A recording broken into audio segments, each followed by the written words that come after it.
George Galloway, and the mother of all talk shows. Welcome to the Open University of the Airwaves with George Galloway. Mankind must put an end to war, or war will put an end to mankind.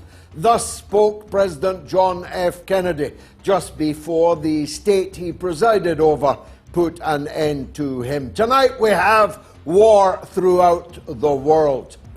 American generals and congressional leaders, the head of the new Foreign Affairs Committee in the US Congress, predict that the Americans will be at war with China within 2 years. And the war rages on in the Ukraine. The German panzers are headed for the border. Ukraine demands some of Germany's submarines so that they can deepen the war. But the former president of Russia, Medvedev, points out that before the submarine got there, Ukraine will have no sea at all. And last night, Israel attacked Iran, setting ablaze its military-industrial complex headquarters in Isfahan. And an earthquake took place off the Iranian city of Khoi. Coincidence? Well, stay tuned and you'll discover. Oh, and the mother of all talk shows, Roadshow in Sunderland on the 7th of February has had to be cancelled following multiple threats of violence and intimidation of the owners of the venue, and one credible threat to bomb it, all of which are in the hands of the police in Sunderland, and we hope that charges will soon follow. My apologies to all who bought the tickets. My apologies to the venue who have been so steadfast and stalwart. And my thanks to the Sunderland police. It's becoming a bit of a pattern, this. Terrorism in England? Surely not. Stay tuned. It's the mother of all talk shows. Curious about our curriculum? Have something to say? Then call us now to join the debate on the mother of all talk shows. The only education you can get for free.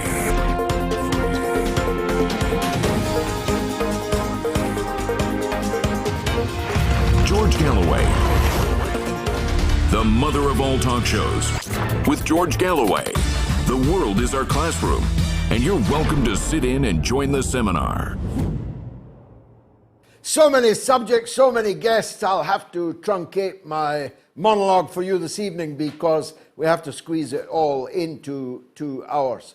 The February 25 No to War, No to NATO rally in central London goes ahead this time with an unshakable venue having been badly let down, unlawfully let down by 2 previous landlords. But it's going ahead with some of the best speakers anywhere in the world. Members of the European Parliament, former British ambassadors, former members of the British Parliament, royalty of the democracy movement in the United States of America, and low-key, the great and popular entertainer, Andy Hudd, the trade union leader from the Train Drivers Union, ASLEF, and many more. It starts at 11 a.m. in central London. You'll be told exactly where on the evening before, most likely, and by social media, so stay tuned. But it's in central London. There's a queue for you. Now, leaving aside the thugs of the NATO support base, the misogynistic, evil, wicked, and utterly berserk thugs of the NATO support movement that most people with any sense have now blocked, leaving aside the other stories which I could have covered at length this evening, like the popular Mail on Sunday journalist Peter Hitchens being secretly surveyed by the British Army. I'm not making that up. Like the Right Honourable David Davis, a Privy Councillor, a councillor to Her Majesty the Queen, who was being secretly spied upon and surveyed by the Queen's Army in the run-up to and including the COVID emergency through which we passed before the Ukraine emergency, leaving aside the sacking of someone called Zahawi or Rashid Sawawi or something like that, being sacked for a gross breach of integrity by Rishi Sunak. So it must have been very gross indeed. He's the man who charged the taxpayer for heating the stables that his racehorses lived in. I'm not making that up either. He charged tens of thousands of pounds to the British taxpayer on parliamentary expenses in order to heat his racehorses. I've no idea how such a man ever became a member of parliament. I knew him when he was a grubby oil trader in Iraq. I've no idea how such a man became a minister, became a cabinet minister, and had to be sacked for a gross breach of integrity. Integrity and Zahawi are words that don't belong in the same sentence, and it is a telling testament to the shrunken British political class that such a man could rise so far only to fall. But like a rat being kicked off a sinking ship, his abandonment of the fray will not change the eventual outcome. Rishi Sunak is dead meat. He is politically a dead parrot. Nothing he does or says, and he doesn't do or say much, can alter the course of British politics. There's so much I could say about that, but the international situation has become so grave, it is impossible to avoid it. If I take China, for example, the new head of the Congressional Foreign Affairs Committee today agreed with the five-star American general who said that America will be at war with China within 2 years. He went on to teach his soldiers that they should aim for the head, which any fool knoweth is the wrong instruction to give any soldier other than a sniper. You're supposed to aim for the main body mass. I was a soldier, as Ben Wallace is going to find out in my debate with him in the Oxford Union shortly. You aim for the broad body mass. But this general thinks you can shoot your way through the heads of the Chinese and prevail. This was no ordinary soldier. He was talking to 110,000 members of the serving and reserve armed forces of the United States of America. And he was extraordinarily precise. We're going to be at war with China, not in 2.5 years, 3.5 or 5, or maybe at some time in the near future, but within 2 years. It has the benefit, of course, of making China fully aware of what is in store and what all these maneuvers are paving stones towards. It makes China know all the more keenly that Russia must prevail against NATO in the Ukraine. And I'm not sure the general fully thought that through. You can look forward to intense, increased coordination and collaboration between China and Russia, as both countries now know from the horse's mouth that the destruction of both of them is the American policy goal, and not in the distant future, but in the case of the next 2 years. This was bad enough. Following on from the decision of the German government, I was going to call them, the Gauleiters of Joe Biden in Germany, finally succumbed to the hullabaloo and agreed to supply their panzers to cross the Ukrainian border to fight Russians again. As the Croatian president put it, well, good luck on that. They might have better luck than the German panzers which crossed all those decades ago in Operation Barbarossa. Or they might not, as he put it. They might fare better than the American Abrams tanks did in Iraq, in Syria, or they may not. They are in any case being delivered in such paucity as to be merely theatre, but theatre works both ways.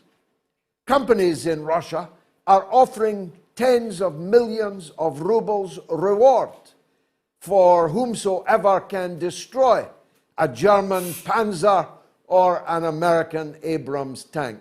And I myself, looking at it entirely dispassionately, don't think that these tanks will last 5 minutes if they ever appear on the battlefield. But the tanks are merely the latest opening baguette. The Ukrainian government no sooner received the offer of the tanks as it demanded F-16 fighter jets, long-range artillery that can strike deep into the heart of Russia, and German naval submarines. There's no end to the voracious appetite of the Zelensky regime.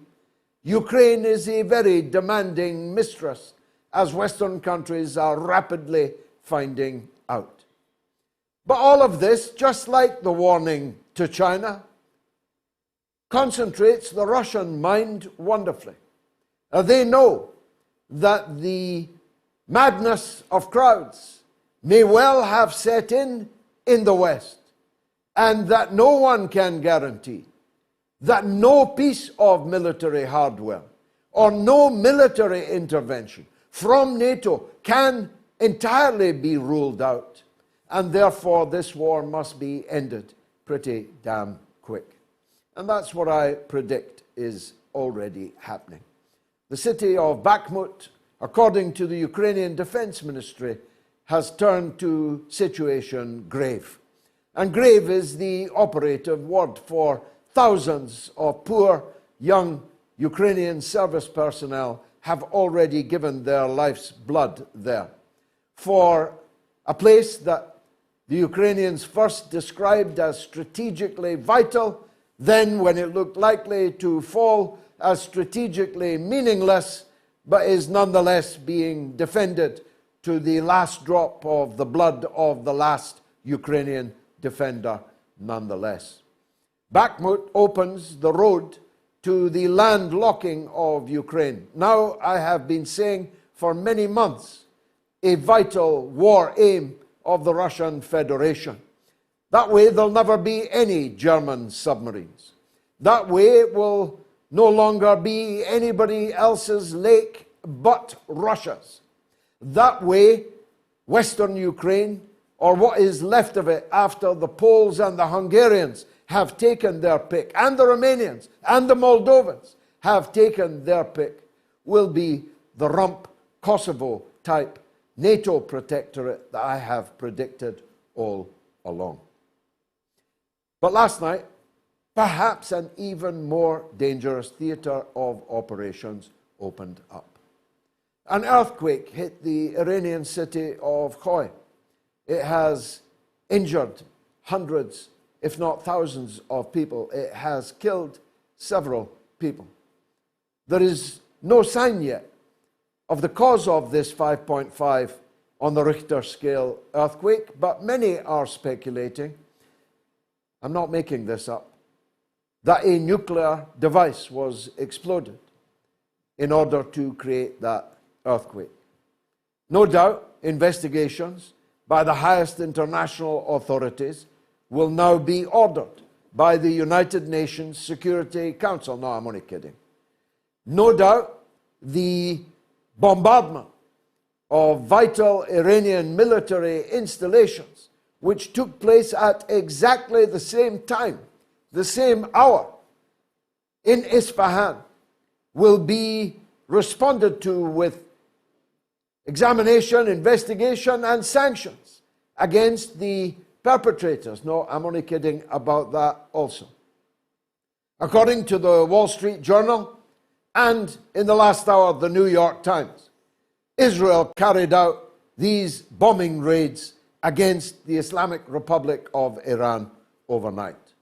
US State Department officials confirm to Wall Street Journal and New York Times journalists. Now, I'd be the last man to say that means it's true, but it is looking increasingly likely that Iran was attacked by Israel last night. Now, Iran did its best in the wee hours of the morning to downplay the events, to state that they were indeed entirely coincidental. Iran did their best to downplay the scale of the attack because, of course, the bigger the attack, the more Iran will be forced to answer it. Of course, the clearer the perpetrator is, the more clear Iran will be against whom it must react. In the past, Iran has reacted through its allies in Yemen, in Iraq, in Lebanon. But a scale that is now looming into view of this attack last night surely means that Iran will have to do the reacting itself for its own credibility, for its own security now and into the future. And thus the possibility is now with us this evening of war raging throughout the world, in the Persian Gulf, in Europe, and in the South China Sea, in the Straits of Taiwan, in the Pacific. If that's not World War III, I'm not sure how you would define World War III. War throughout the world, war on three fronts, against Iran, against Russia, and against China. A premature ejaculation of confrontation, presumably driven by the fact that Russia, China, and Iran are only going to get stronger and stronger, whilst those who have launched these wars against them are already visibly getting weaker and weaker. There'll be more, much more from me in the course of the show on this and other issues. But for now, I want to clear the decks, because coming up is the one and only incomparable Jimmy Dore. Stay tuned.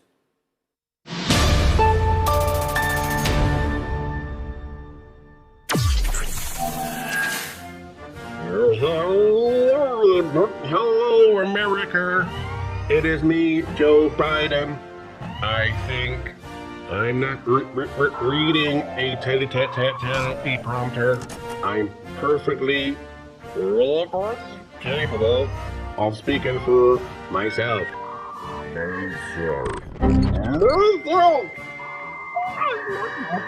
Myself. The giant Labour Party sailing clearance is now on. Hurry now, as we've got zero interest in our party. It's literally the lowest it's ever been. Give up on the common man and save today. That's right, we're getting rid of all of the Corbynites. Literally every single one. Being a Blairite has never been more in style. Only available at what should be the UK's biggest political party. The new Labour Party. We're doing this again. Time, weather, and... Let's play a game and I'll ask you yes or no questions. Ready? Okay then. Sick and tired of hearing the same old voices on the wireless? Are you looking for an alternative opinion to the mainstream media? Do you have a thing for a Scottish accent? If your answer is no to one or more of these questions, then you need the mother of all talk shows with George Galloway. Listen, watch, and share the fastest growing political program in the world.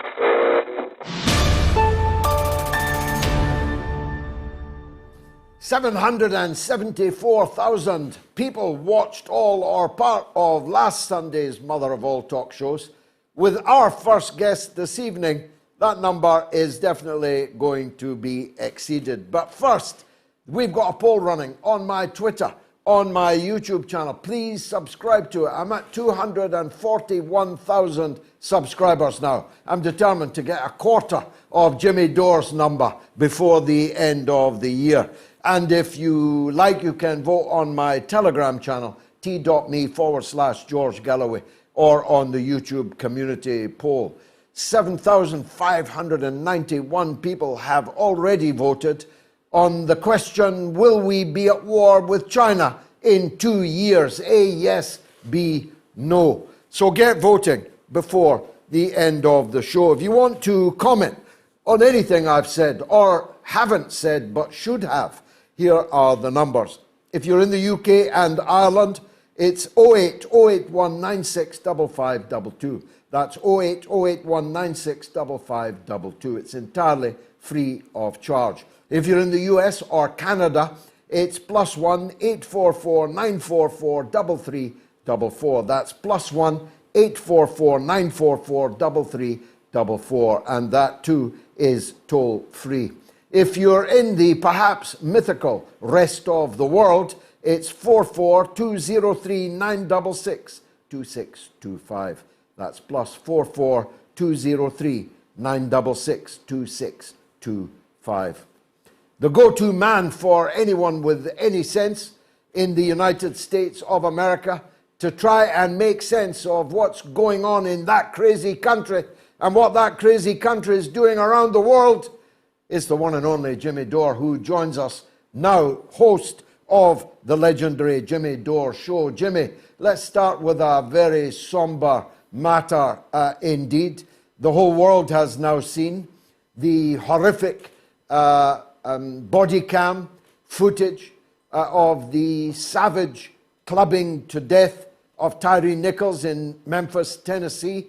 The police not just killing him, but leaving him there to die slowly. The other services that turned up after the fact, standing around, laughing, joking, smoking, and so on.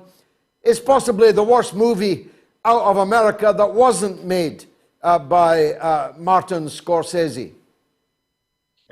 Yeah, it's, policing, I don't know how it is in the rest of the world, but certainly in America, it's broken, and it's been broken for a long time. And they fill our policing with ex-military people too, which is another bad thing. And there's lots of ways to reform the police in the United States, but the oligarchy doesn't want it. So let's remember what the police are there. They're not really there to keep you safe. They're there to protect the property of the oligarchies. And so even though these policemen were all African American, they're still saying that this was, because of systemic racism inside the policing in America.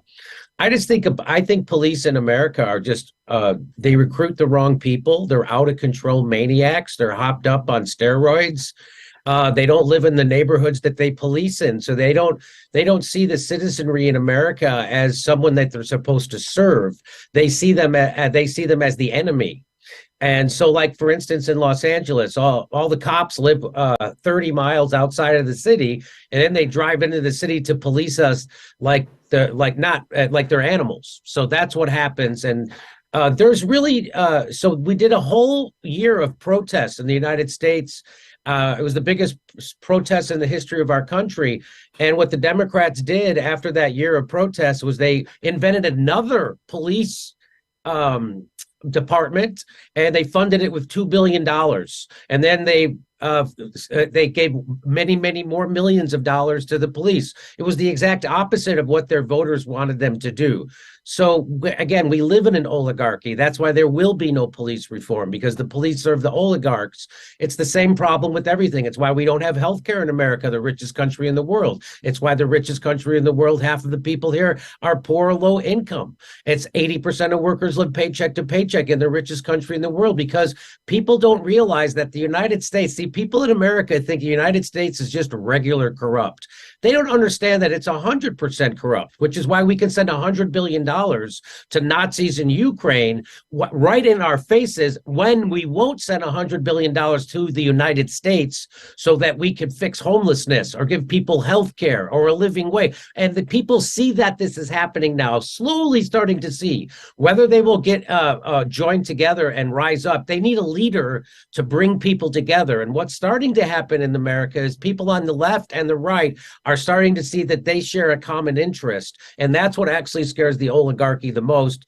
And so if that happens, then maybe we can have some reform of the police. If that happens, maybe we can have healthcare in America. If that happens, maybe we can end these murderous wars for fossil fuels and hegemony, and maybe we can start investing in our own country. We don't have, we were supposed to get high-speed trains here during the first economic collapse in 2008. They were supposed to have high-speed trains all over America. They never built one. We don't have anything in the United States that other countries have. We don't have health care. We don't have transportation. We don't have living wage. We have education system that bankrupts you. And it's because our country is completely 100% bought by corporations, right? So we're living in a fascist state. And the trick they play is the Democrats and the Democrat liberal corporate-owned media, they try to trick you into thinking one party is fascist and one party isn't. So it keeps you inside that system thinking someone's actually fighting for you. There was nobody fighting for you inside the government of the United States. And that's what just got revealed when the lefty squad completely rolled over and became war pigs. So if you're a lefty, you're supposed to at least be against war. They're the biggest war pigs in the world, and they'll never stand up against the establishment to stick up for the people who got them there. So I know that's a long answer, and I know it started with what's wrong with policing in America, but what's wrong with policing in America is a symptom of what's wrong with America, is that we live in a 100% completely corrupt country where the gears of the government only work if it's lubricated with corruption, which is why we can send $100 billion at the snap of a finger to the most corrupt country in Europe, while we won't send $100 billion to fix homelessness in America. Well, they do need a leader, and that leader needs to have a hat, Jimmy, but I'll not press you on that point this time, at least. The characteristics of fascism are many, but of course, one of them is that you have a rubber stamp parliament with one party in it. And that was proved all over again this week, wasn't it? The Republicans had run on a ticket that criticized this huge largesse being given to the most corrupt country in Europe. But when push came to shove, they have now agreed to send the very same money. So we have absolute bipartisanship in stuffing the mouths of the oligarchs in Ukraine, as long as they kick enough of it back to the United States through the military-industrial complex and the politicians themselves. Am I right? Of course, you're 100% right. And that's why people hate me from both parties in America. I get a lot of vitriol, especially from the Democrats, because I keep pointing out that the Democrats aren't different than the Republicans, that on all the major issues, they serve the same people. Ralph Nader famously said the only difference between a Democrat and Republican is the speed at which their knee hits the ground when a donor walks in the room. And so the way we do politics in America is we only have two parties that are viable, and they're both bought and paid for by the same people. So it's just, I don't know if you ever heard of the Harlem Globetrotters, but they're a basketball team in the United States, and they play every game against the Washington Generals, and they always beat them. And it's because they're being paid by the same guy. It's a show. And that's what's happening in the United States. And when I tell people that the Democrats aren't a lesser or two evil, they say I'm enabling fascists. Joe Biden and the Democrats are bigger fascists than Trump ever even tried to be. They just crushed a railroad strike. So railroad workers don't get sick leave in the United States. Railroad workers, the glue that holds our economy together, they won't even give those people sick pay. That's how corrupted our whole culture and system is over here. And so they were going to go on strike, and they would have got it. They would have got it like that. Joe Biden and the Democrats, after just running an election saying you have to vote for us because we're the ones who are going to protect democracy and the Republicans are fascists, they immediately committed fascism and instituted a strike break. They broke that strike, passed the law that they had to accept the contract or it was illegal. So that's what the Democrats are. They're actually in bed with big business to crush workers. That's the definition of fascism. And you know, I want to beat around the bush. Joe Biden and the Democrats are fascist. We live in a fascist country. And the idea that Joe Biden and the Democrats are fighting fascism is a narrative the Democrat and the corporate media wants you to believe. They are fascists, and the Democrats are not a lesser of two evil. They are a greater of two evils. If Trump right now was saber rattling and trying to starting wars with two nuclear powers, which is what Joe Biden's doing, people would be screaming bloody murder with their hair on fire. But because the corporate news media owned by the military-industrial complex says it's okay, and Joe Biden's supposed to not be crazy like Trump, then nobody cares. They literally get people to go along with the Ukraine war as if Putin is some kind of a madman, and we're not. We're occupying a third of Syria right now. And why are we occupying it? For the oil. Who said that? The President of the United States admitted that our foreign policy is based on stealing other countries' fossil fuels, which is what we're doing right now. And somehow in America, everybody just thinks Putin's bad and Ukraine's bad. They have no idea that America, the United States government and their military are the world's terrorists. Now, there is one man who's beginning to stand out as a difference, and it's the man that you just mentioned. The man that we were told was so crazy he might start the Third World War, and therefore we better elect our grandpa, Joe Biden, in order to avert it. He said this week, first it's the tanks, then it's the nukes. He said this week that we are heading inexorably, he didn't use that word, he doesn't use big words, he said we were heading into a disaster. Are his supporters listening to him? If so, that's at least 70 million people we've got on our side in the anti-war cause, isn't it? I would, that would be nice if that was true, but of course it's not, right? So most Republicans are on board, just like most Democrats are on board for war, and they always will be. So the weird thing is that there used to be token opposition to war in the United States from the left, from the far left. There is no far left in America anymore. They're not. The Democratic Party is a right-wing party, as the Republican Party. The odd thing is the only people that actually try to do something and stand up against war has been the far right wing. So it used to be the far right wing and the far left wing would oppose war and imperialism, but now it's just the far right wing. And Donald Trump was way less of a warmonger than Joe Biden and Barack Obama, that's for sure, and George Bush. And let's remember that Barack Obama was not a departure from George Bush. He was a continuation of that same policy. And why was he allowed to become president? Because he serves that same oligarchy and corporatocracy. His entire cabinet, Barack Obama's entire cabinet, WikiLeaks revealed, was chosen by Citibank already. So when Barack Obama became president, he didn't end those wars, and he took us from 2 wars to 7. He dropped more bombs than George Bush. He deported more Hispanics than twice as many as Donald Trump. He built the cages that they were putting immigrants in. So Barack Obama he kicked 5.1 million families out of their homes while he made sure the bankers got their bonuses. So this idea that the Democrats and Republicans are different, they're not. They actually serve the exact same people, which is why we're living in the country we live in right now. And I don't have any hope for it getting better unless people get in the streets. What is starting to happen is Amazon, there's a man named Christian Smalls who organized Amazon workers at a fulfillment center in New York City in a borough called Staten Island. Now, Staten Island is mostly white, and the people there are Trump voters. And so there was a black guy who came along, organized Trump voters in a union against Amazon. And so when people say we have to organize along class lines, That's what it means. It means organizing with Trump voters.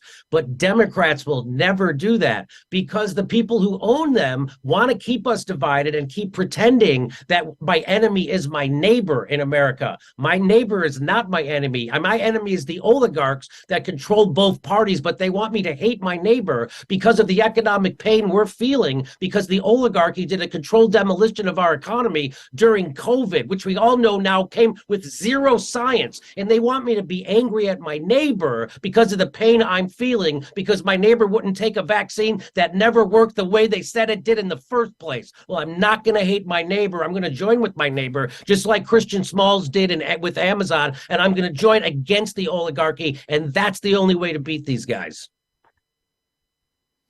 Now, the congressional head of the Foreign Affairs Committee, the new guy, a Republican, has endorsed the view of the American general who said this week that within 2 years, the US will be at war with China. Did that cause any waves in the US? Or are people just going quietly into these good nights? People are going quietly. It didn't erase. No one. It's only a story if the corporate news decides it's a story. So the corporate news decided it wasn't a story. And that's it. We only have 6 media companies in America. That's another reason why the Democrats are not the lesser of two evil.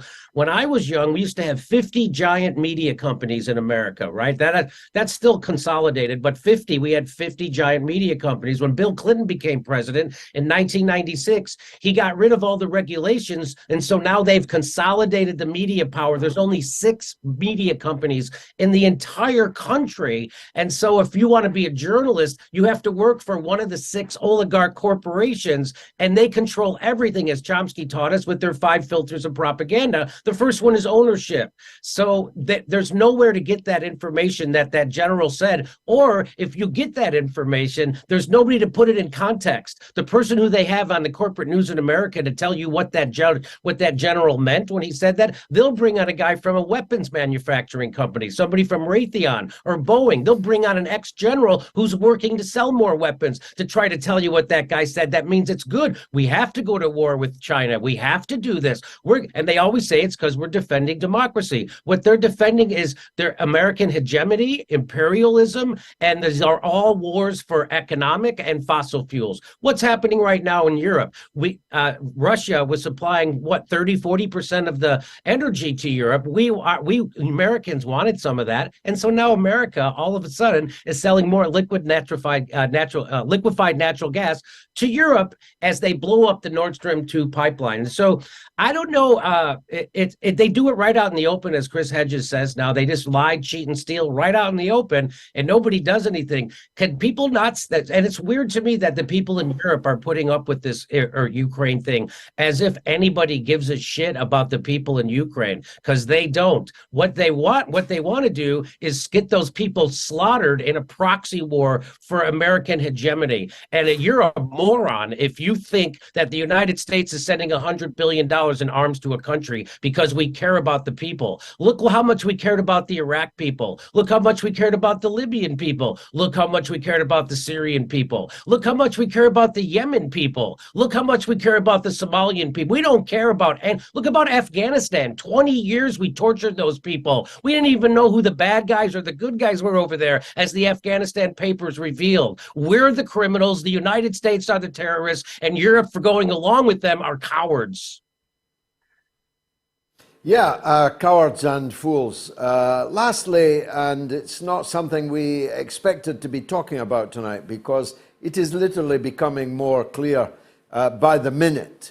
But it seems clear enough, certainly for the Wall Street Journal and the New York Times to deliver an ex cathedra verdict on it, that the attacks on Iran last night were mounted by Israel, which means, of course, they were paid for by the United States. The armaments that were used were likely supplied by the United States.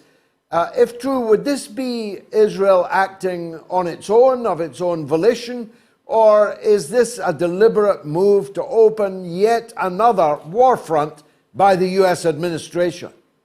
So, yes, the United States has wanted to overthrow the government in Iran for a while. And that's why in the corporate media, so whenever the United States wants to go do a coup and overthrow a government, what you see in the corporate media in the United States is how oppressed their people are. So that's what we've been seeing right away, is that the Iranian women want freedom, and they want to take off their headscarves and all that stuff, and they want freedom. And so we're supposed to all be, and so we're being flooded with these stories of courageous women standing up against the regime in Iran. And as soon as you see that, of course, all the morons in America, they believe it. They take it at face value that, we got to go help these people. But of course they do that because the United States, as an economic hegemon, wants to do that. They want to do it to help Israel. They want to do it for their own good.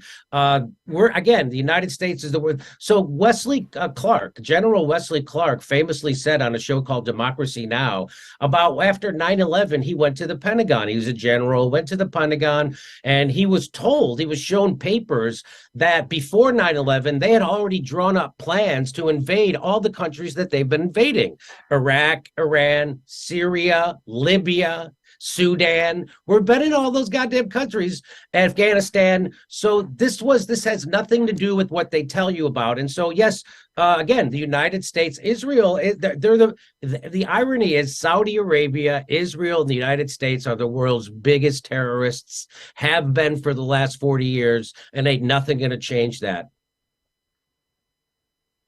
Jimmy Dore, a pleasure as always to talk with you. Host of the Jimmy Dore Show, comedian, raconteur, political analyst, razor sharp, and one day, I hope, the next president of the United States. Will we be at war with China in 2 years? Yes or no? The poll is raging.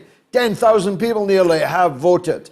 41% say yes on Twitter, 59% say no.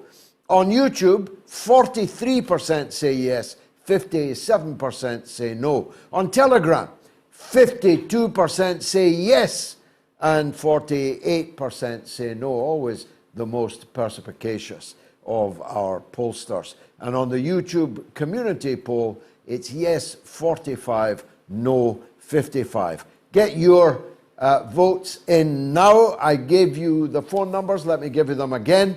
0808 196 5522 in the UK and Ireland, in the US and Canada, +1 844 944 3344. In the rest of the world, 44203 966 2625. The one and only Mick Jones will be up next from St. Petersburg, or Leningrad as some of us remember it. Stay tuned.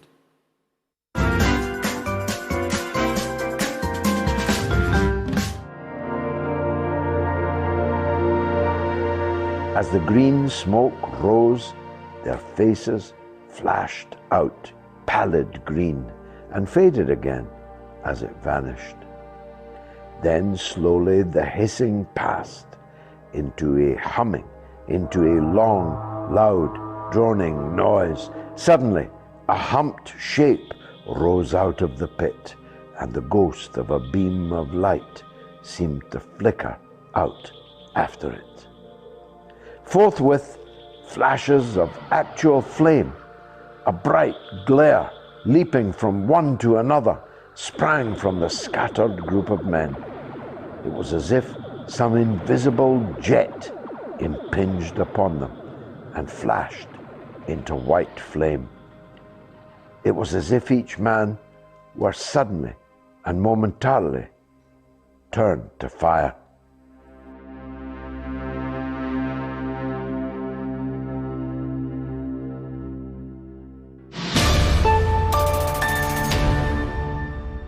Let's take a call from New Jersey, from Joe, on the subject of police brutality. Joe, what would you like to say? Hey, George. Hey, power to the people, and God bless Julian Assange. And, hey, man, Jimmy Dore was at the top of his game tonight. He's some man. Yeah. He's some man, yeah. Hey, I'd like to talk about the terrorist attack in Memphis that we all witnessed. You know, these are state-sponsored terrorists, George. They are praised, they are rewarded, they are funded, encouraged by the coup government to instill fear, terror, and horror into the American people, to fear authority, to fear this coup government. These police, these state-sponsored terrorists, have killed more Americans on the soil of the United States of America than any other terrorist organization, any other state, or any other government in the history of the United States of America. They pose a greater threat to we the people on our soil than Osama bin Laden and ISIS ever did. A greater threat to we the people on our soil than Adolf Hitler ever did.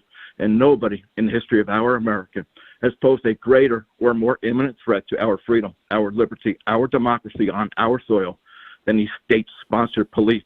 They're commonly known as Blue ISIS in America. They're commonly called the Blue Nazi group here in America, which is an illustration of what they really represent. And they have killed more Americans on our soil per year than assault weapons kill in the United States of America. They killed more Americans than the Japanese attack on Pearl Harbor. Easily verifiable fact. They have killed more Americans than Saddam Hussein's army. They have killed more Americans than the 9/11 terrorists.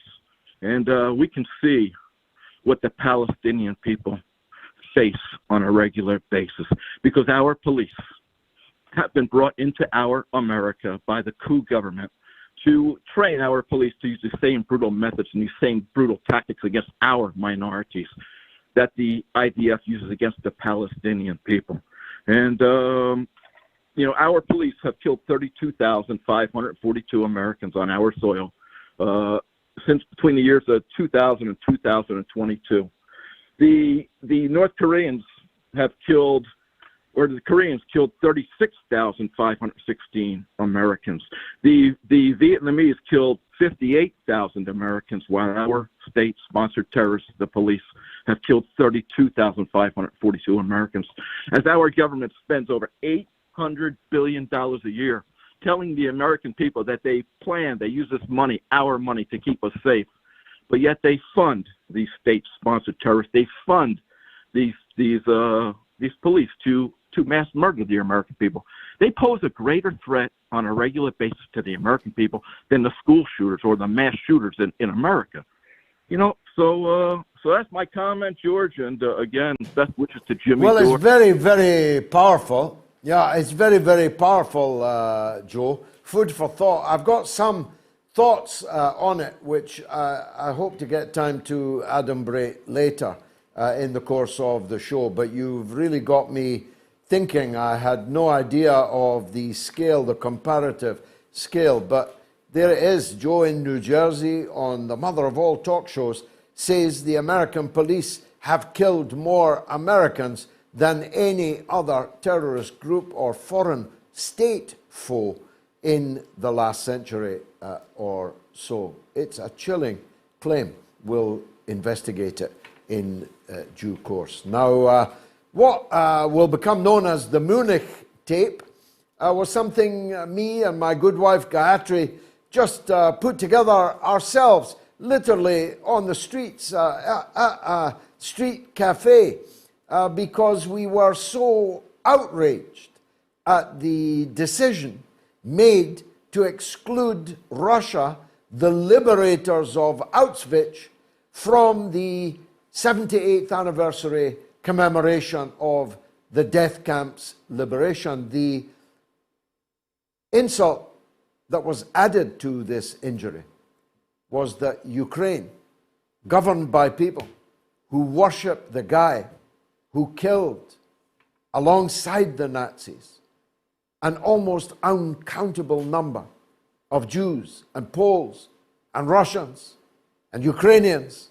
and other minorities living within what is now Ukraine, in the Eastern Holocaust, the Holocaust of the East, that they were to be there commemorating the liberation of Auschwitz, whilst the country that freed the benighted souls who survived the death camp behind the barbed wire of Auschwitz were to be excluded as not being fit and proper people to be in such polite company.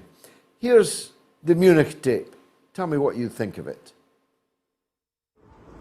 In the Wednesday show, I spoke at length about the decision of the German government, Social Democrats and Greens in coalition, can you believe it, to fuel the war in Ukraine by sending their panzers. What could possibly go wrong? German tanks crossing the Ukrainian frontier to fight Russians. If you're interested in my take on that, you can look back at Wednesday's show. Today I want to talk about the extraordinary decision to ban Russia from the anniversary commemorations of the liberation of the death camp at Auschwitz. Built by Germans, but manned by Poles. The German and Polish governments will be there, as will the Ukrainian government, which is, of course, entirely in thrall to the people that carried out the Holocaust in the East, the people who massacred millions of Jews and non-Jewish Poles and Russians and others. Millions of them were killed by the supporters of Bandera, who is the national icon of today's government in Ukraine. So the people who liberated the death camp are banned from the event. The people who built, manned, and took joy in the genocide that took place in the death camp are all honored guests. If that does not sum up to you the deep and profound sickness in European, indeed world politics today, I don't know what would do. If it wasn't for the Russians, I'd be speaking to you in German. If it wasn't for the Russians, Europe at least, and most of the world in fact, would still be under the jackboot of fascism. Italian fascism, Japanese fascism, German fascism. Hitler began his long march, of course, in Munich, but they're marching still. Lest anybody imagine for a minute that I hate Germans, nothing could be further from the truth. Some of the best friends I've ever had have been German. And the good people of Munich were out on the streets protesting against Olaf Scholz's decision to join the war. Indeed, his foreign minister announced that Germany was at war with Russia, which is such a legal minefield. I'm amazed she has not been slapped down by Scholz so far, because, of course, that would mean that Russia was fully legally entitled to take self-defensive measures against Germany right now. Maybe they will. Maybe Russia will have to liberate Auschwitz again. Maybe Russia will have to liberate Europe again. Because we are now living in a new kind of fascism, where people with different points of view are not put into camps, but they are effectively banished, exiled from their own countries. They are exiled from the platforms that they had been using. They are forbidden to be on television or radio or space in the newspapers. This is, after all, how fascism began. Now, I'm not saying, of course, that the death camps are on their way. Perhaps they have no need of death camps. But if they did ever fully go back down that road again, who would you trust to save us from them? Me? I'd save the Russian people, who gave 27 million dead in the defeat of Nazism in 1945, in the ruins of Berlin, around the very same Reichstag that the foreign minister declared war on Russia this very week. The Russian people know about Nazism, they know about fascism. Unfortunately, far too many of our people have forgotten it. So, are we back on the road that began in Munich in the 1920s? I don't know. Maybe we'll get there, maybe we won't, or maybe the world will end in thermonuclear war before we ever know the answer to that question.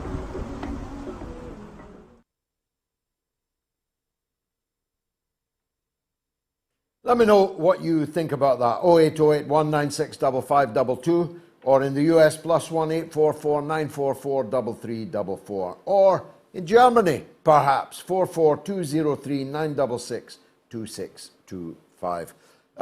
If you're watching on YouTube, you probably already know about the super chat mechanism. It's there on my YouTube channel right now. You can go to it. It's the simplest task you could ever be asked to fulfill. And you can just click as small a donation as you like. £1, €1, $1. If everyone does it, not only will the show be secure, but the launch of MOATS America, which I planned for this year, will be hastened, and heaven knows we have a need for it. Sergio Furtado dos Reis sends 100 Brazilian real. Wow. Thank you, Sergio. And TC gives 10 American dollars. He says, thanks, Gigi. I say, thanks to you, Top Cat. And Jordan Kaiser gives $2. George, the Western world has gone mad. I'm afraid to say that we are in the grip of madness.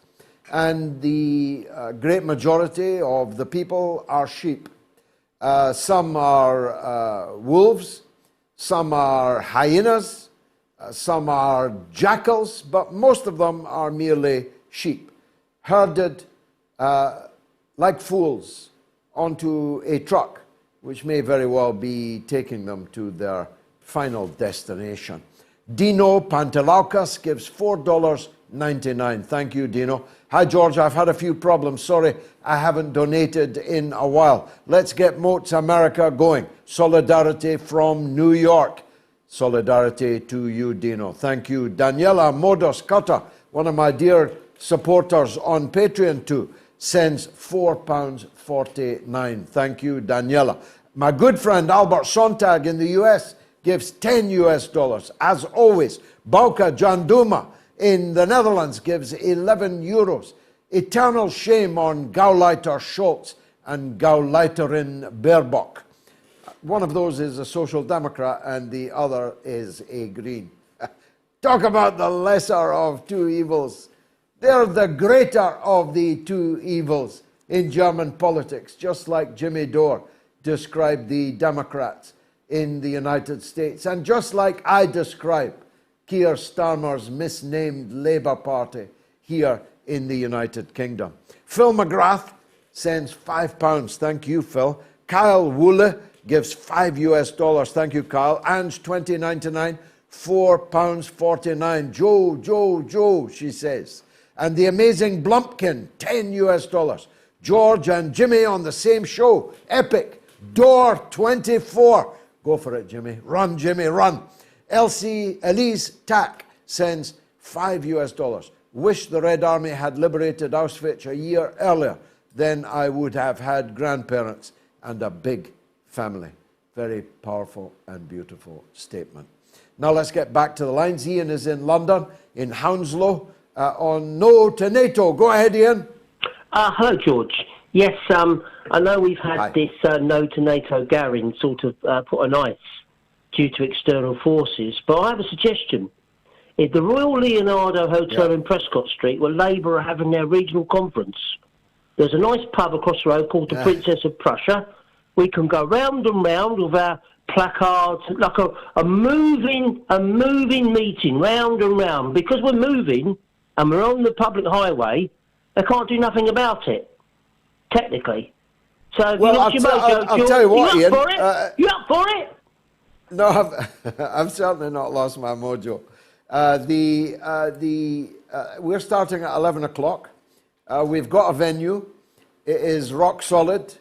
No huffing and puffing from the hyenas will alter it, and we will announce it the evening, I think, before the event. So everyone that's got a ticket, head for central London on Saturday the 25th of February and be ready to be at a place in central London at 11 a.m. for the speakers platform, the mother of all speakers platforms, plus one or two surprises that we haven't announced yet. Thanks, Ian, for that. Now look, the podcast news. The MOATS podcast is now in the top 20 in Italy for all podcasts, not just politics podcasts, for the first time. How amazing is that? Thanks for downloading and listening. It's available every Monday afternoon. Here's some comments from the poll on YouTube community. Ramming Speed says, yes, we will be at war with China, but by proxy. The British Army is more like a defence force than an actual army capable of hitting a real superpower. And Rookie LFC says, no chance. We pick on weak nations that we have a chance of winning. If the Taliban can kick out the US and NATO, what chance do we have against the Chinese? Well, Rookie, I'm only telling you what the American generals are saying, and the American chairman of the Congress Foreign Affairs Committee. Lair Grace says, very weird question. Who is we? Say, will the USA be at war with China? Stop acting as though the world is USA. Well, not really, Lair, because if the USA is at war, so will the UK. And if the USA and the UK are at war, so will the satrapies of the European continent. So I was right and you are, I'm afraid, wrong. White Knight Black. 6 years, not 2 years. We're not risking American troops, obviously, so Japan needs time to build up its forces. What a very shrewd observation. And Crowhawk says, as a former Tanzanian president, Julius Nyerere, once said to a US ambassador, USA is a one-party state, but with typical American extravagance, you have two of them. Brilliant. Look, let's take a quick break, but right after the break, we've got a remarkable journalist and broadcaster, Mick Jones, who's an expat, independent journalist living in St. Petersburg in Russia. How fascinating is that? And he's got a big following too. Stay tuned, you'll find out why.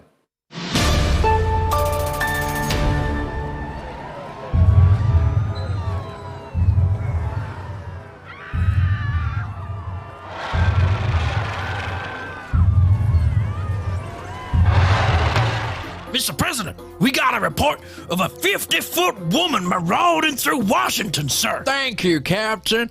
But I'm looking for a shorter woman, one who likes to take long strolls in the park and yell at minorities. She's not looking for a date. She's terrorizing the city. Is there a difference?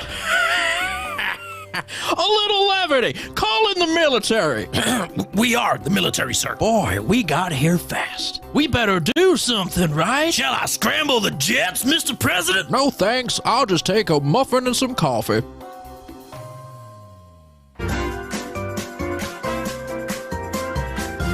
You are listening to the mother of all talk shows with George Galloway.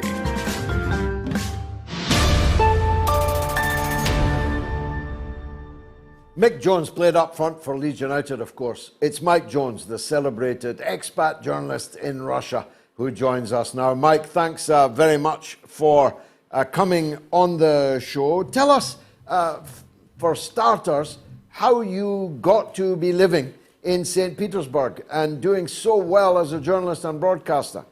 Yeah, thank you very much for the kind introduction, Mr. Galloway. It's an honor and a pleasure to be with you. Before I answer your question, I wasn't aware that we had to bring our own hats, but don't worry, I came prepared. I ended... I'll take it off. Well done. I'll take it off in just a moment, don't worry. Man. No, I came to Russia after a job offer. I was in the gaming industry before, so I was on YouTube prior. And I came to work for the developer here in St. Petersburg. Within 2 weeks, I was snapped up by my wife. And this, as you remember, was the World Cup back then, which I view now in retrospect as probably the height of relations, international relations with Russia. It was a wonderful time, a huge celebration of the world coming together. And it was a beautiful time to be in Russia. And I have absolutely no regrets. Yeah, here I am. And the reason I have this channel, the reason I'm doing what I'm doing, is the irony of the freedom of speech democracy of the West blocking Russian news channels. Yeah, 2 weeks, that's pretty good going. My wife snapped me up in 20 minutes, but we'll not go deeper into that. Your Russian missus, is the reason you stayed there. Everyone travels for love.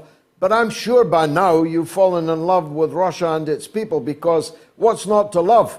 This place, this society, this great storehouse of culture is an enormous cultural power in the world, of which this new generation is going to be entirely oblivious, aren't they? Absolutely. And one of the reasons I even agreed to come to Russia was my distrust of the BBC portrayal of Russia. One would imagine the Soviet Q was still existing in this very dark entity that the BBC would have you believe that Russia is. Quite the opposite. After probably 20 years of working in the UK, my entire life, I started out in the British infantry, and later on through civilian life, trying to scrape together a deposit for a house. Myself and my previous partner failed to do that. We rented all our lives. Within 2 years in Russia, my wife and I had bought my first property, not hers. And for me, that spoke volumes about the opportunity, certainly economically, for the working person in Russia.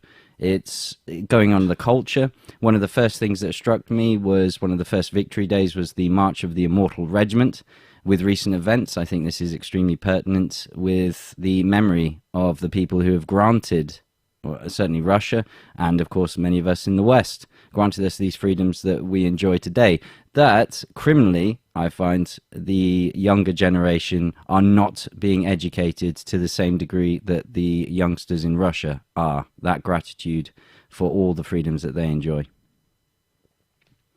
Well, I saw a graph, Mike, the other day about French people who were polled in 1945, they were polled in 55, 65, 75, and so on, as to whom they attributed the victory over Nazism and the liberation of their country and the continent from German fascism. And in 1945, as you might expect, something like 80% of the people gave thanks primarily to Russia. But by 2015, that number had fallen to around 12%, which shows that the eternal gratitude that King George, that Winston Churchill, that Averell Harriman, that President Roosevelt and others promised the Russian people for their role in liberating Europe from Nazism wasn't eternal at all in historical terms. It's been 5 minutes and forgotten. Absolutely. Well, that promise held up about as well as not 1 inch east, didn't it? That Gorbachev was assured. Yes. Russia has unfortunately suffered in that regard. Of course, yeah. And but being a fool, of course, Gorby didn't ask for it in writing on vellum in copper plate ink. But let's not speak ill of the recently dead. Now, you're in St. Petersburg. I know it as Leningrad, of course, and visited it very many times in those days. It was always politically independent somewhat, even in the decades of communist rule. There were always different political currents in St. Petersburg than in Moscow. Do you detect any of that today in relation to the war in Ukraine? Is there, for example, more criticism, more opposition to President Putin in St. Petersburg as compared to Moscow? Initially, there were protests in both Moscow and St. Petersburg. In St. Petersburg, there were reports. I didn't see them myself, but there was footage of people on the streets. Since then, I've not heard of any more. In fact, since my visits to Moscow, I've come across more Russians who are more West-leaning, more liberal, let's say, than I have done in St. Petersburg. But you're right, St. Petersburg traditionally has been very much more European-leaning, particularly in that regard, as you say, like with politics. But to date, Putin has been handed numerous political gifts by the West. You've touched on Annalena Baerbock's words. We've just talked about failed promises. Putin talking years prior about how the West couldn't be trusted. The Russian people have been shown through the West's own actions that Putin was absolutely right throughout all these years, and all these actions have just come to pass. Maria Zakharova's very poignant and emotional address on Friday. This was the first that I learned of this snub of Russia in the Netherlands regarding Auschwitz and the liberation, where she detailed the the trauma that the Russian people still feel, the hurt and the pain that they carry with them following the events of the Second World War. So that has solidified even further. It's almost like Putin could just sit back and let the West do the work for him. There's no talk of regime change here in Russia. I've never heard of a Russia saying, hey, we need to organize and get on the streets, just as I've heard Jimmy Dore doing. Now, I had to enjoy the irony. Yes, and of course many regimes have changed in the course of the last few years. The number of people who said, you know, Assad must go, Putin must go, Xi Jinping must go, the Ayatollahs must go, but it's usually them that say these things that go, and oftentimes in ignominy. The polling in Russia shows that Putin is far more popular than he was before the war began. I wouldn't, if I were a Russian, have been voting for Putin on domestic policies. I would have been voting for the leader of the opposition in Russia. Though the foreign policy decisions that Putin has made on Syria and on Ukraine and so on, as you say, have been made very easy for him by Western perfidy or simple miscalculation. But it's obvious, or ought to be, that the Russians are not going to overthrow their government. They support it. That Putin doesn't have multiple cancers. He's not been replaced by a body double. He's not dead, as Zelensky said last week he thought he was. He's in charge, and he's got Lavrov handling his foreign affairs, and in Lavrov he has the most skilled diplomatist in the world handling his foreign affairs. So every way you look at it, however you dice it, Mike, Russia is winning. They absolutely are. They are winning. They have won in many regards. And it's only for the West to admit it, but they don't seem to have any off-ramp, any de-escalation plans that they can employ. And as you've said many times, they have said about to the last Ukrainian. And that's the huge tragedy. I've been 3 times to Donbas already. I've spoken to the people that live there. And that's where my heart genuinely bleeds for these people, because it is the ordinary people on the ground that are suffering for this power play between these two ideologies, these two forces. And it, to a degree, it doesn't matter which side of the border these people are. That's where my full sympathies lie. But as Dmitry Medvedev, former Prime Minister and former President of Russia, has said, Russia cannot lose and Russia will not lose. And if you think you can defeat a nuclear power in conventional warfare on the ground, then unfortunately that's where Medvedev was warning about that ending in nuclear war. This is completely ill-advised. I'm reading the latest reports now today in The Sun about how the UK is concerned about the Chobham, codenamed Dorchester armour, on the Challenger 2s, if that falls into Russia's hands. The US, according to BulgarianMilitary.com, will not be supplying the M1 Abrams with their sort of patented secret armour as well, thus neutering any real defensive capabilities of the M1 Abrams. So all of this is, I thought, sort of self-sabotage, really. I'm at the point where I don't believe it's stupidity, I believe it's almost intentional, hence why Germany, being goaded, forced, however you want to look at it, to this catastrophic decision against Russia, to my perspective and point of view, is to ensure that German-Russian relations remain irreparable for the next 80 years.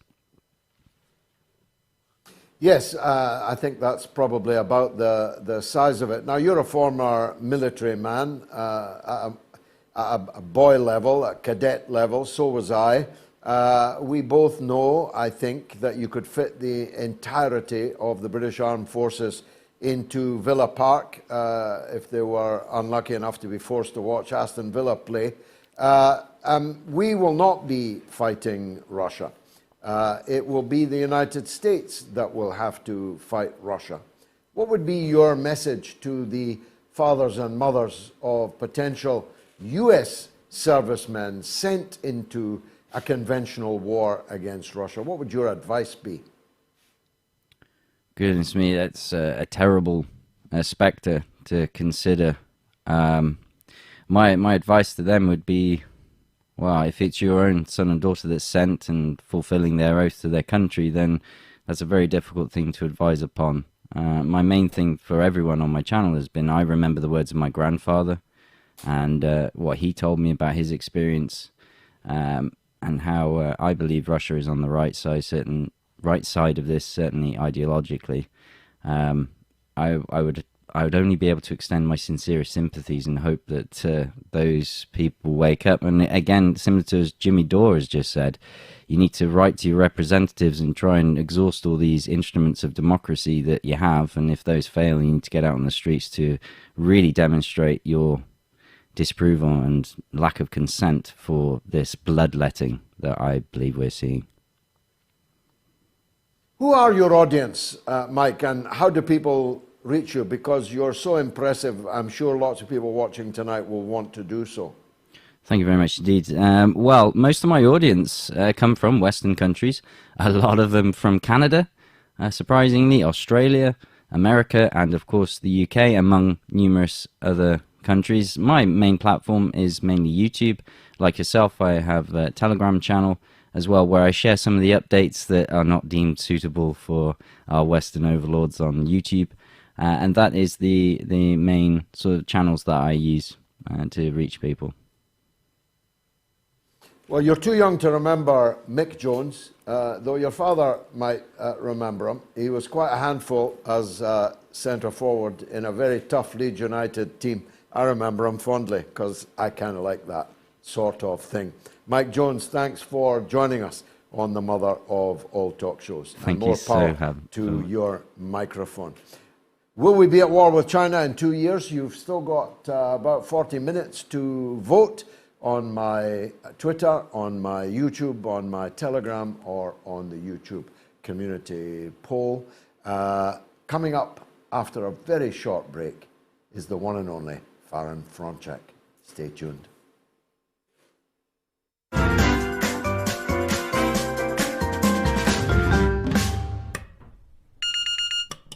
Gosh darn, how do you get this thing to work? Is it that one? Is it this one here? Gosh, was this thing built in America? Jeez. Kamala, would you get in here? I can't get the, gosh darn wireless to work. You know I can't answer questions, Joe, when I'm laughing. I'm trying to, listen to that Scottish guy on the wireless, the Galloway fella. Oh, Joe, you're so funny. I've been pressing this red button on and off and on and off. Heck, I can't get it to work. Hello, Biden residence. Mr. President, be advised, we have executed the airstrike on Syria. Confirmed. That's just great. How long until it gets delivered? I'm starving.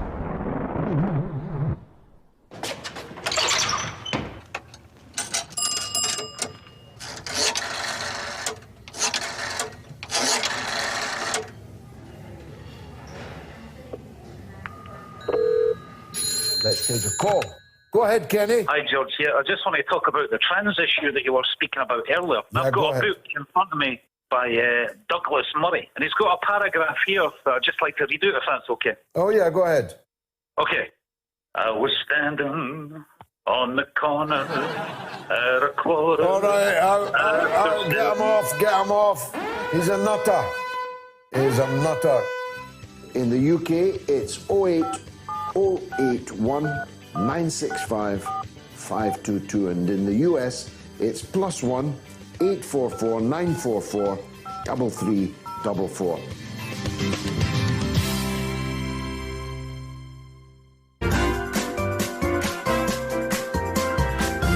You are listening to the mother of all talk shows with George Galloway.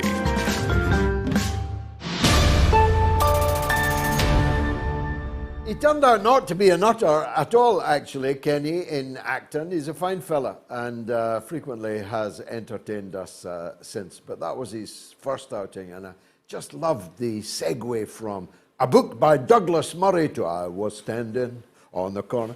Will we be at war with China in 2 years? That's the poll question tonight, based, of course, on the prediction that we would by a five-star American general, endorsed today by the chairman of the Foreign Affairs Committee in the House of Representatives in Washington. So we didn't make it up. Glenn Donaldson gives $10 US. GG, didn't Iran sign a pact with Russia and China some years ago, around the time Russia went into Syria? Well, here's the thing, Glenn. I'm pretty sure Iran can handle whomsoever bombed it overnight without any need of assistance from Russia or China. John T gives $5 US. Thanks, John. Ernest Gibson, $5 US. Keep them coming in. Make a huge difference. Just $5, $10 makes a huge difference. Matlas X gives $10 US. In the book, The Guns of August, great book, Kaiser Wilhelm was called the most uninhibited tongue in Europe. This past week, Annalena Baerbock has possibly passed him. Germany snatches defeat from victory again. Well, the prize for the most erudite message of the night definitely goes to you. Brilliantly observed and dazzlingly true. Linda Petit, a great supporter of the show, God bless you, Linda, sends £10. JV Manila sends 250 Philippine pesos. Thank you so much for that. We've actually got a big audience in the Philippines. Who would have thunk it? Robert P, £5. Well said, Jimmy Dore. Cov FF channel, £2. Epic show. GG, I never miss a show. Neither do I. Thanks very much for that. Helen Gotels gives €2.49. The news of the attacks, NB plural, is not good. And Ari Magoo gives $1.99. Thank you. Taro Man Harris gives $4 Australian. Luis Zubieta gives $2 Canadian. Lover of the Russian team, great name, gives £1.79 and says glory to Russia. And Damas gives $4.49. Long live George Galloway stroke Palestine. In Palestine, I think 28 people, most of them children, were killed by Israel in the first 28 days of this year of 2023. Things are not looking good in Palestine. John Fitzy gives £2. Thanks, John. Abed Sarhan gives €11.99. Thank you, Abed. Moki gives $5 US. Fran 1963 UK gives £5. Thank you, Fran. John T, another $5 US. The rise of fascism is here, and it came with a smile and death by proxy war to bring us all to heel with Russia. Let's go to Earlingborough. I've never heard of that. I presume it's in English. It's from Chris Lee. Chris, where is Earlingborough? Yeah, good evening, George. Great to hear you. Earlingborough. Good evening. Well, I don't really know where it is. West Midlands, I guess. It's about 80 miles northwest of London. Okay. It's an old Roman. It's an old Roman town. It used to be called really Arnock. It used to be called Arnockville or Arnock. And anyway, I'm living here, but I do really. I'd like to say that I totally appreciate the fact that there's a voice of sanity. Why people like yourself are not actually in positions of power where they could change this nonsense, this continuing nonsense, and whip us out of this entrenched insanity. Where, you know, a long time ago, back 62, I'm an old guy now, I'm 73 now, but 62, I was about 11 or 12 at school, and it was the Cuban Missile Crisis, and our school teacher didn't show. We had an alternate teacher, a young girl, and we're all sitting there. We're just sitting there in our class, little kids with our nice clothes on and our neatly combed hair, with our pencils and rulers. And she was talking about the bomb and the bomb going off, and she talked about ground zero, and I asked her, Miss, what's ground zero? Oh, I said, she said, oh, that's where you want to be. I said, oh, why is that? I said, because when the bomb goes off, you'll just be vaporized and you won't feel anything and you'll be gone. And I was absolutely horrified by this. I couldn't believe that this was being told to me. And so I started a club called the Ground Zero Club. I made this badge with the Ground Zero and a line through it, no Ground Zero. And there was about 12 or 15 members of the Ground Zero Club, and now it's back again. The whole thing is back again, like some repeating nightmare that you wake up, but you don't really wake up because it's still going on. I mean, man, can't we break out of this horrible nightmare? Well, I'm almost speechless, Chris, at the sheer power of that call and the memories that it brings back. I too recall, though 5 years younger than you, the feeling that the world was going to end that very night, that we would never wake up if we were lucky, and that we would be at ground zero if we were lucky, because then we wouldn't die a sickening death in a nuclear winter from nuclear radiation. We would die in the blast, in the fireball that would devastate the entire city. And now, like a recurring nightmare, it's back, as you so eloquently, peerlessly put. God bless you, Chris, and thanks for that call. Faran Fronczak is a journalist and radio host, but she's much more than that. She's a very good friend of mine, and she will be central to MOATS America when we can launch it. And in preparation for that, she has been digging away, mining the Twitter files, which most of us, let's face it, don't have the time to do. Some don't have the inclination. I have the inclination, but not the time. Faran had both, and I'm glad she's joined us now to tell us about one or two of the nuggets that she has found there. Faran, welcome back, as always, to the mother of all talk shows. These Twitter files that Matt Taibbi and others are writing up with the cooperation, of course, of Elon Musk, the new owner of Twitter, who's opened the books, basically, though I'm sure not entirely all of them, at least yet. And what we are finding in these books is pretty horrifying, isn't it? You know, I would say that, George. I mean, but at the same time, it's horrifying, but it's not something that we didn't think that we would see. You know, basically censorship coming from all angles, you know, from the Hunter Biden laptop story to even media having a hand in it, to even all the way up into the upper echelons of the FBI. So it's nothing really surprising that we're seeing. However, one thing that we are seeing here, there's a group of creators and journalists here in the United States that are starting to actually see censorship again on Twitter under the direction of Elon Musk. It's the latest thing that's happening. You're having a number of creators that are being censored for frivolous reasons, especially one of them in particular. It is an activist, a survivor activist of human trafficking, who is going on the rampage on Twitter and banning anybody that basically asks her questions about her life story. She goes by the name of Eliza Blue, and she became prominent on the scene because of the Twitter files, particularly when it came to child sex trafficking or child porn that was found on Twitter. You had a case a few years ago of a John Doe, where it was a 13-year-old where his images were put online via Twitter. They tried to appeal it to take it down, and he was exploited, and Twitter came back with the answer of, we're not going to take it down. So she was very instrumental in helping Elon Musk see a lot of that, especially in these Twitter spaces. But now you have a number of people that have been asking about her past, particularly that she's appeared in rap music videos in scantily outfits, that she goes by a number of different names from her past, that she has, as you could say in the United States, as we say here, like grifting for money for certain things. So people called in a question on Twitter, you know, hey, what's this about? Could you clarify this? and she immediately went on the rampage. She obviously took it to Twitter. They've started banning accounts. They ban any time you put up the music video that she happens to appear in.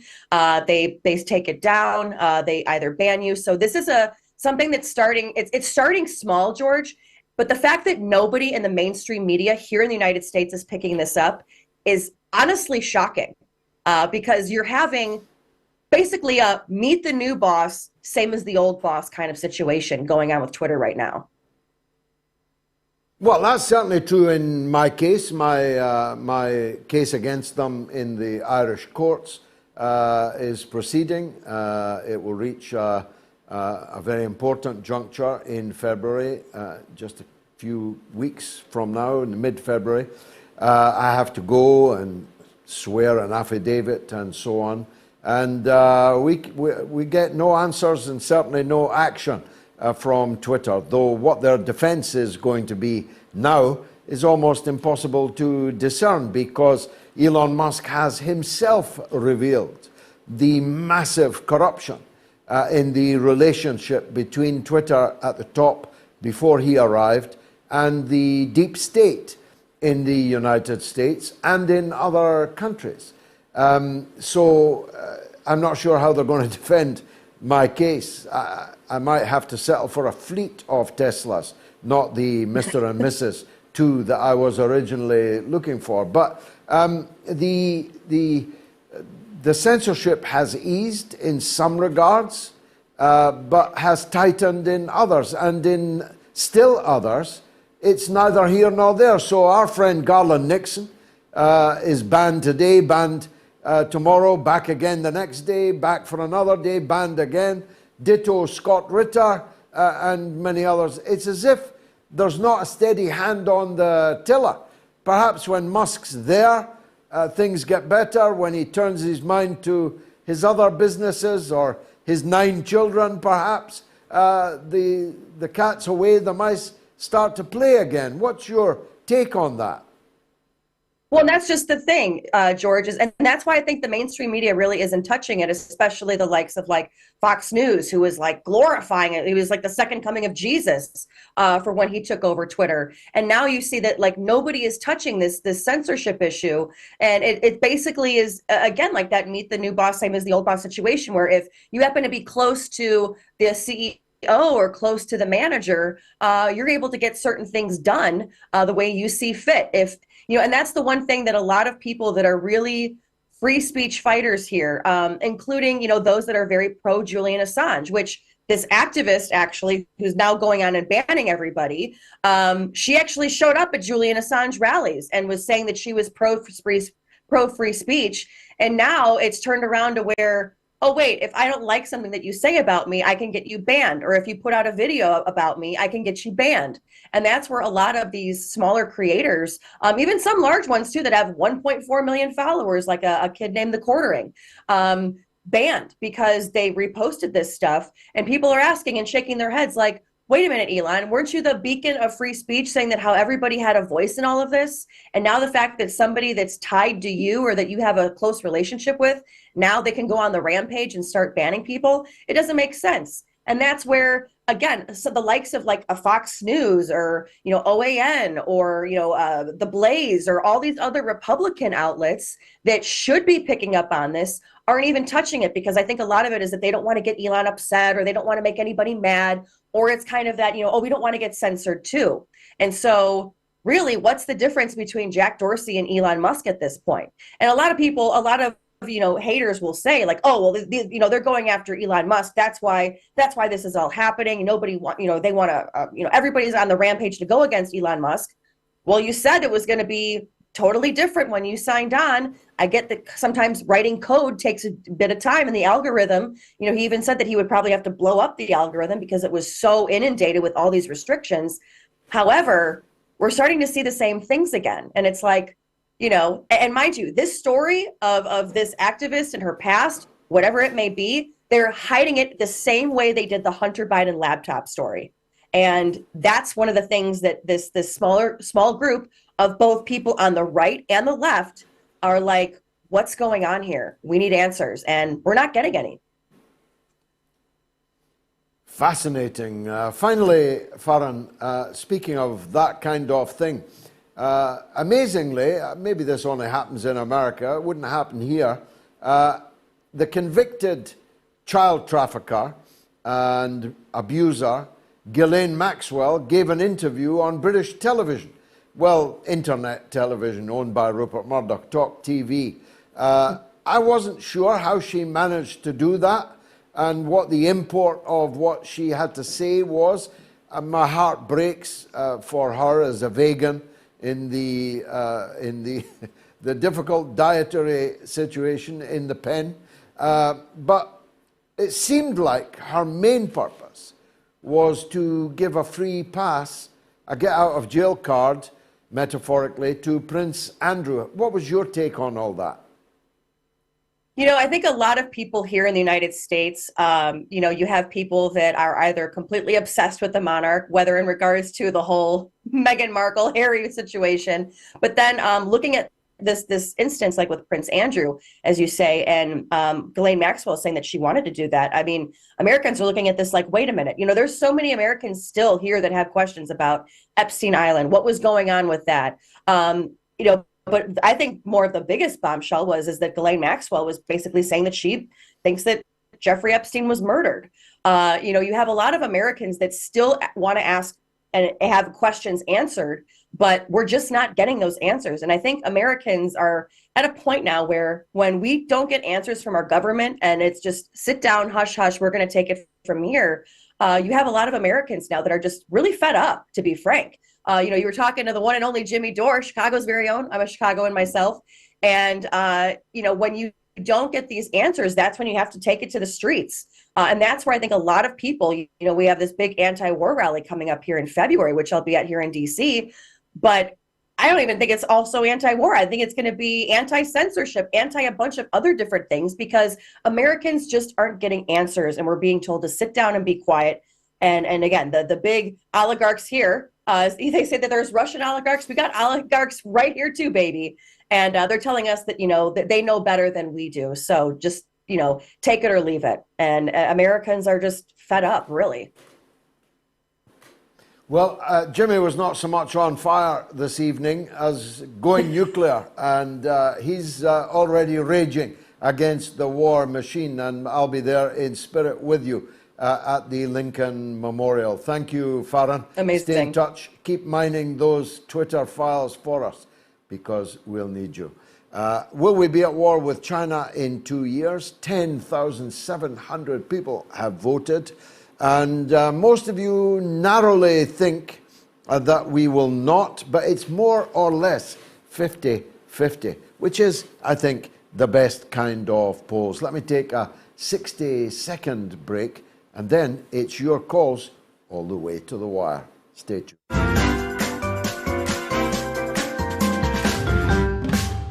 You know, and it's a very, thank you for, you know, I'm a big fan of your show, Gigi. Great debate, great. And I'm Scottish. I'm very passionate about what's happening there, you know. I had a great mom. She was Scottish, Mary McLeod. She taught me well. She taught me well at everything, including golf. I love Scotland, and I love the Scottish food. It's great food. I said to Melania, you know, haggis. Look at that. What's more Scottish than that? Me. I am that haggis. She said, what, thin-skinned and full of crap? You are listening to the mother of all talk shows with George Galloway.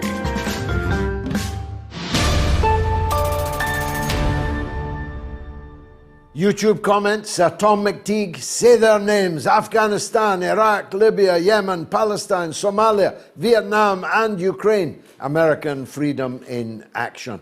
The clip that I did with the fellow from Portland, Pipe Down Yankee, as it will come to be known, is going like a train. Check it out if you haven't yet seen it. Ian Foster says, and giant Banderite-shaped insult to the memory of the millions of victims of the Nazis. Ian's referring to our Munich video there about the Auschwitz affair. Tom in Islington says, fancy not knowing that the most famous Mick Jones ever was the Clash guitarist. As a matter of fact, I did, but being a man of my age and class, I preferred to think first of Mick Jones, the centre forward of Leeds United. Back to the lines, it's Patrick in Kidderminster on the No to NATO issue. Go ahead, Patrick.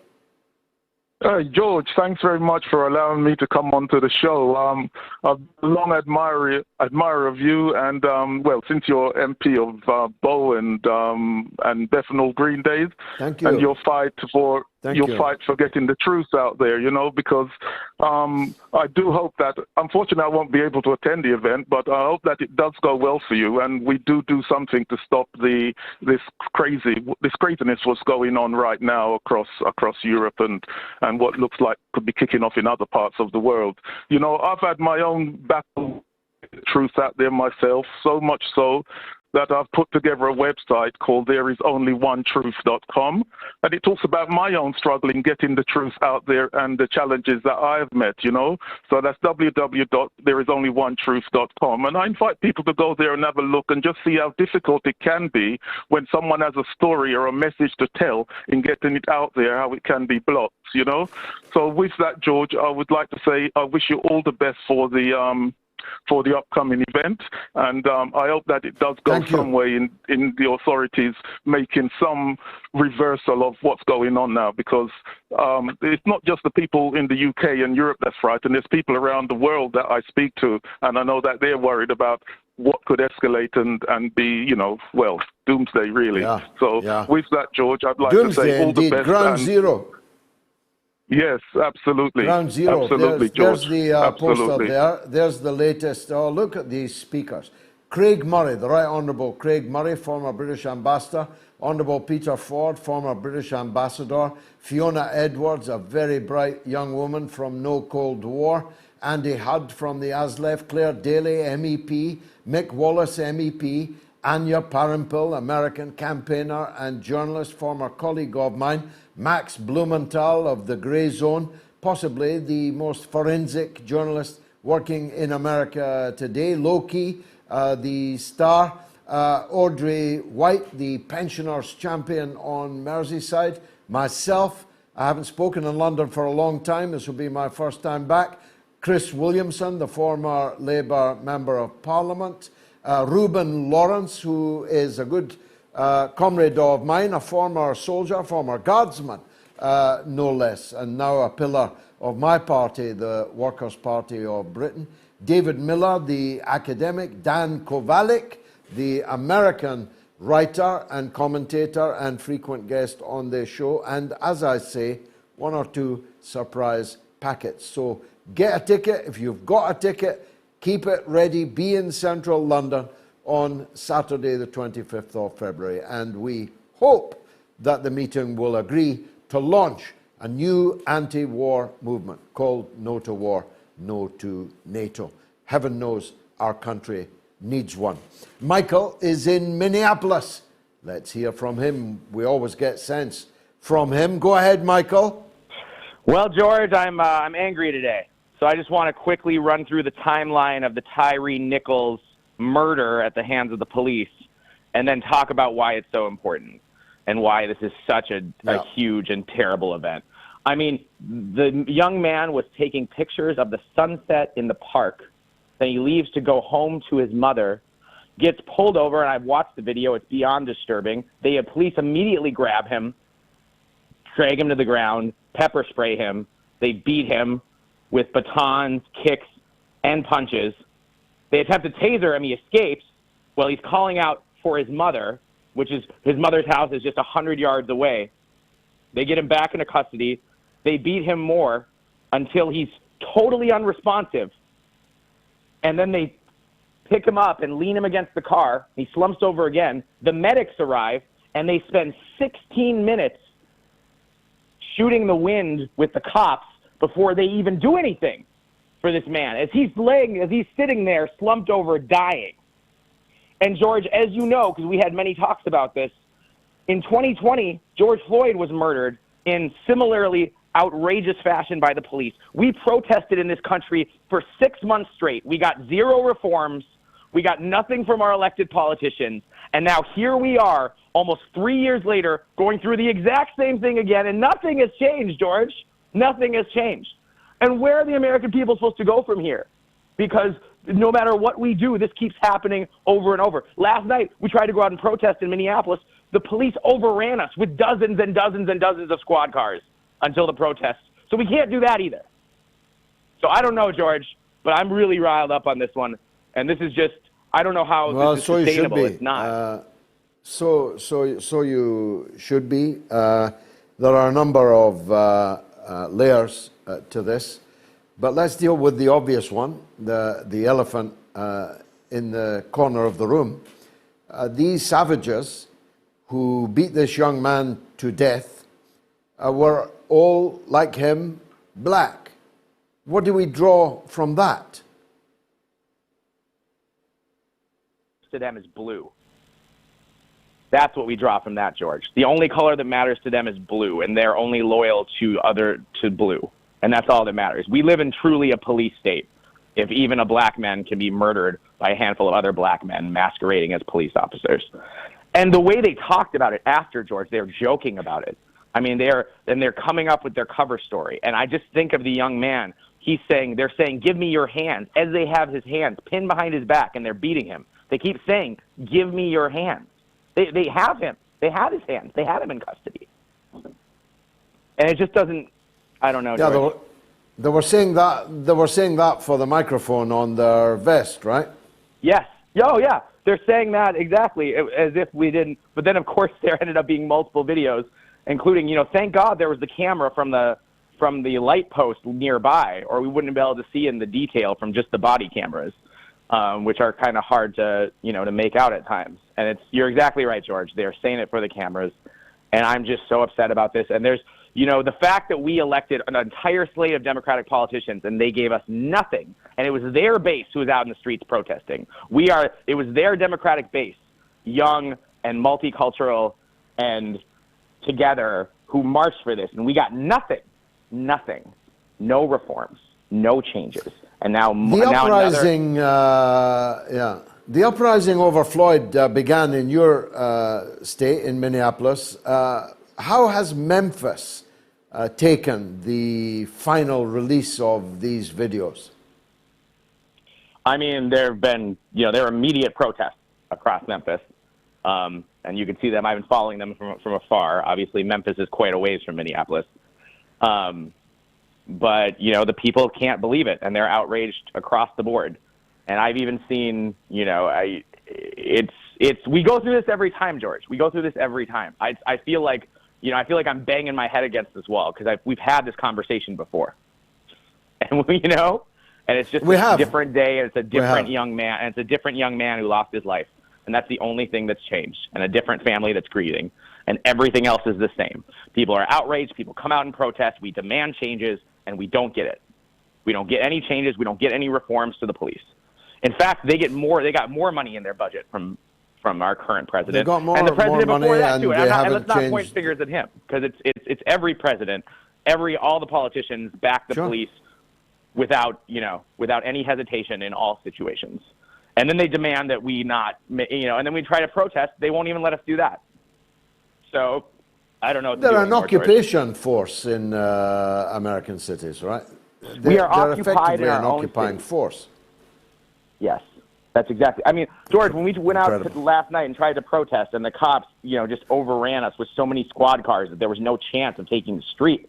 I mean, they're sending the message that these aren't our streets. Powerful stuff. Thank you, Michael, in Minneapolis. More super chats. Michael P. Teague gives €5. Thank you, Michael. Todd Menzing, $20. Thank you, Todd. Stephen and Vin, £10. What's the UK getting out of Ukraine? Nothing. Like we got nothing out of Iraq. Thanks for the donation. Abid Sarhan gives €11.99. Thank you, Abid. Mehran Khan gives €20. Long live Iran, Russia, and China. These three have got nothing to fear. And Tartan Rambo, great name, gives £4.49. Otto Calvo, a regular friend of the show, gives 50 Norwegian krona. Peter Moss, £5, says the US is messing with a country that can actually hurt it on its home turf. As Putin said, what good is a world without Russia? Ernest Olivier gives €2. A tax dodger gives £2.86. Jimmy Dore owns the floor. Jimmy Dore in 24. Torlo Burke gives €5.99. Thanks, Torlo. Ronnie Clark, £5. Tim Duddy, £5. Another great show. And Sver Mortve gives 200 Norwegian krona. Gerard White, £10. If Eleanor Roosevelt is the mother of human rights, is Kermit Roosevelt, who led the coup against Mossadegh in 1953, the father of human wrongs? Thank you, Gerard. Well observed. Craig Chambers, £5. Toy Foster, $2. Medea, Canadian dollar, $6.99. Medea loves me, I love you, Medea.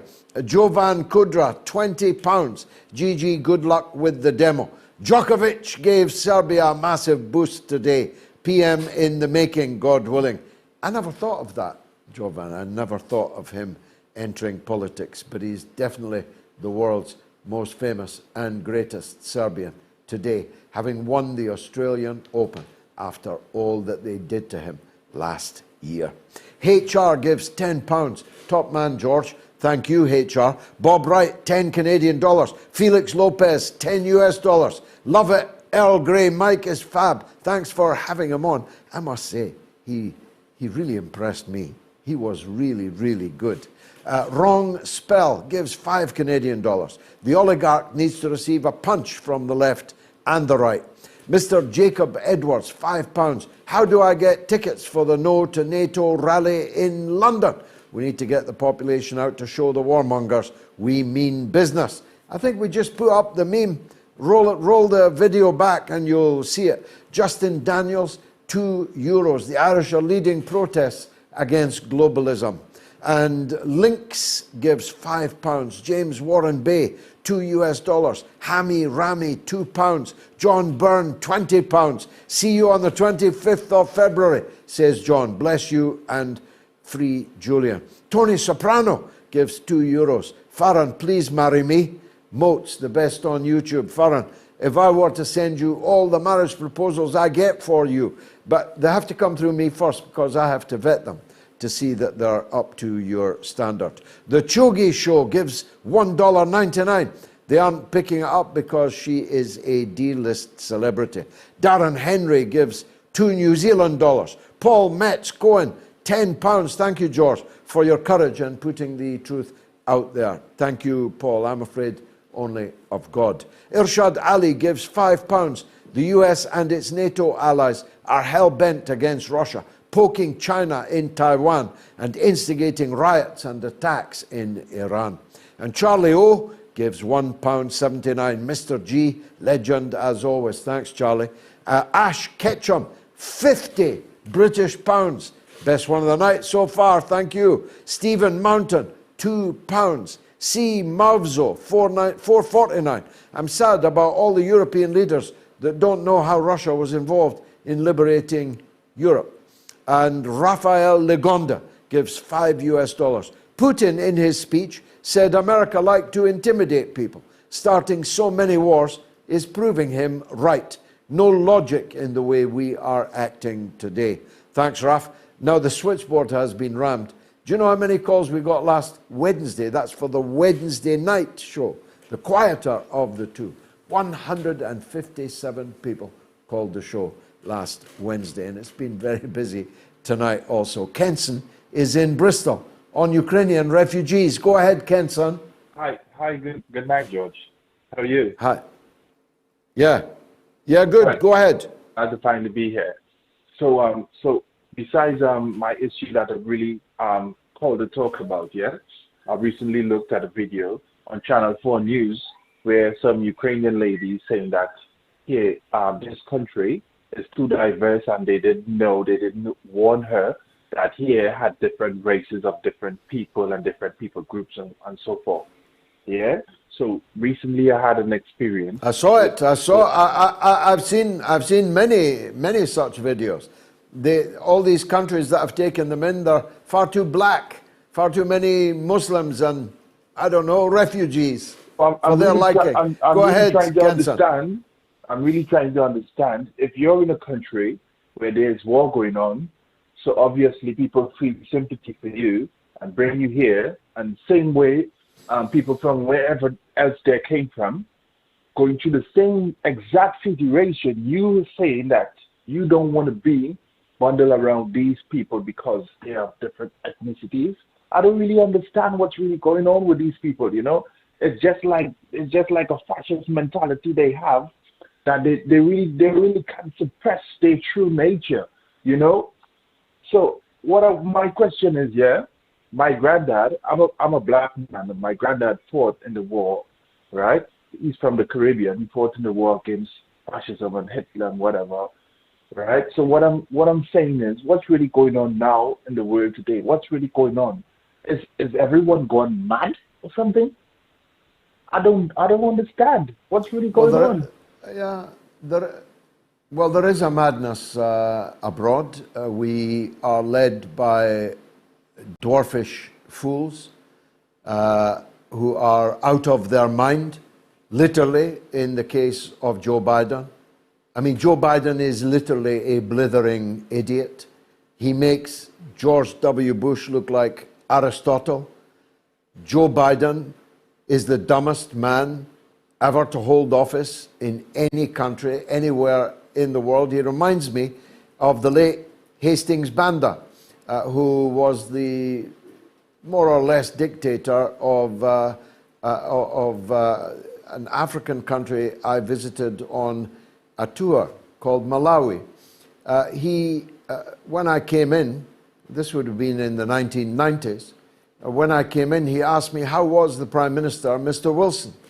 I didn't have the heart to tell him that Mr. Wilson had ceased to be the Prime Minister in 1976 and had sadly passed away in the interim. Dr. Banda was by then utterly senile, riddled with Alzheimer's, and a blithering idiot who was being abused by being put up to meet politicians like me. When I look at Joe Biden, I feel I'm looking at the late Dr. Hastings Banda. I feel I'm looking at a literal idiot. And yet all these dwarfs that hold office in Europe, and it is odd, I know it's sizist, but it is odd that they are all physical as well as intellectual dwarfs. Macron, Rishi, Schultz, they are all little men with no back who have willingly gone in to the good night of being the vassals of an idiot, savant President of the United States. Kenson, thanks for the call. I've got to get you off because still in Bristol, there's a legend on the line. It's Norma in Bristol. Go ahead, Norma. Hello, George. Yeah, actually that's two from Bristol tonight, but of course the only woman again is me.